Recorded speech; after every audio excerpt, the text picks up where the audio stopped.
محرم اور نامحرم کے قوانین آپ کی دلیلوں اور حیلوں سے بدل نہیں جائے گی۔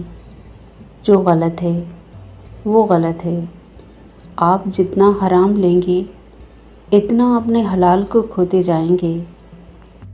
حیا صرف آنکھ کا جھکا دینا ہی نہیں، آنکھ کا بے حیائی کے تمام منظروں سے اعتراض اصل حیا ہے۔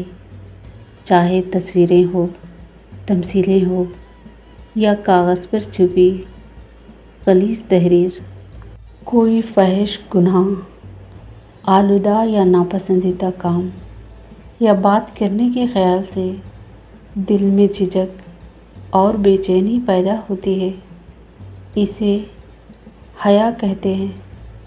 ایک لڑکی میچور تب ہوتی ہے جب وہ یہ بات سمجھ جاتی ہے کہ اس کا محرم صرف اس کا باپ، اس کا بھائی، اس کا شوہر اور اس کا بیٹا ہے۔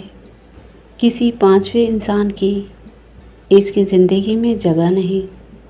کبھی اپنے دل کو اتنا نرم نہ کرو کہ یہ ناجائز رشتے تمہیں لے ڈوبے، اس جہاں میں بھی اور اس جہاں میں بھی۔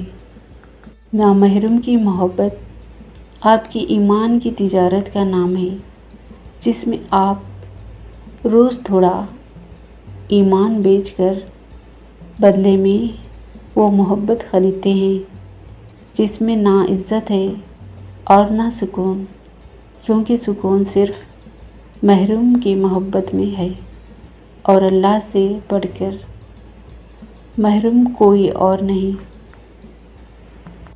قرآن کریم میں ارشاد ہے، اور ہم نے تم میں سے کچھ لوگوں کو تمہارے لیے امتحان بنایا۔ یہی ہے نا اللہ تعالیٰ کا وعدہ، آپ جو قربانی کریں گے اس کو 700 گنا زیادہ بڑھا کر آپ کو دے دیا جائے گا۔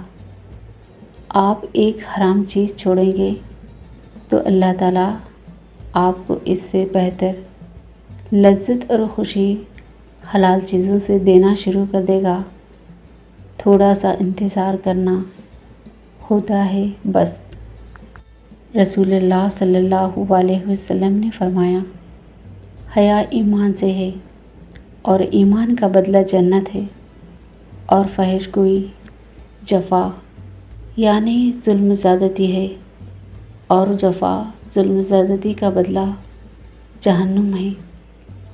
دل میں نور نظروں کی حفاظت سے داخل ہوتا ہے، اور جب دل نورانی ہو جائے تو ہر چیز سے خیر اور برکت انسان کی طرف دوڑتی آتی ہے، اور جن کے دل اندھیروں میں ان کو شر اور تکلیف کے بادل گھیرے رہتے ہیں۔ جوانی میں سب سے زیادہ بے سکونی کی وجہ نامحرم سے محبت ہے۔ ایک لڑکی کا کردار اتنا مضبوط ہونا چاہیے کہ مرد کو اس تک پہنچنے کے لیے اللہ سے رابطہ کرنا پڑے۔ سورہ بقرہ میں ارشاد پاک ہے، ہو سکتا ہے ایک چیز تمہیں ناگوارا گزرے اور وہی چیز تمہارے لیے بہتر ہو، اور ہو سکتا ہے ایک چیز تمہیں پسند ہو وہی تمہارے لیے بری ہو۔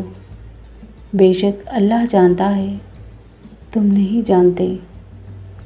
کسی نامحرم کی محبت میں گمراہ ہو کر اللہ سے شکایت نہ کریں، کیونکہ جس رشتے کی اسلام میں گنجائش ہی نہیں، اس میں بھلا برکت کیسی ہو سکتی ہے۔ جب احساس ہو جائے کہ جس نامحرم سے آپ کو محبت ہے وہ آپ کا محرم کبھی نہیں بن سکتا، تو خدا کی رضا کی خاطر پیچھے ہٹ جانا چاہیے، تاکہ یوم قیامت جب وہ رب ذوالجلال پوچھے، اے میرے بندے، بتا تو نے میرے خاطر اپنی کون سی پسندیدہ شے چھوڑی تو ہمارا دامن خالی نہ ہو۔ ایمان اچانک غائب نہیں ہو جاتا، چہروں کا نور اچانک ختم نہیں ہو جاتا، نمازوں سے سکون اچانک نہیں چلا جاتا۔ پہلے خوف خدا جاتا ہے، پھر نمازیں جاتی ہے، پھر حیا جاتا ہے، پھر پردہ، پھر ایمان چلا جاتا ہے، اور آخر میں رہ جاتا ہے خالی دل، بے باک باتیں اور دو نامحرم۔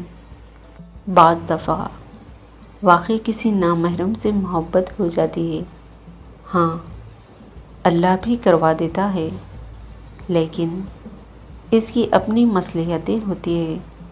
بعض دفعہ یہ محبت ہم پر سزا بن کر اترتی ہے، ہمارے کسی غرور، کسی غلطی کی سزا۔ بعض دفعہ ہمیں کچھ سکھانے کے لیے ڈالی جاتی ہے۔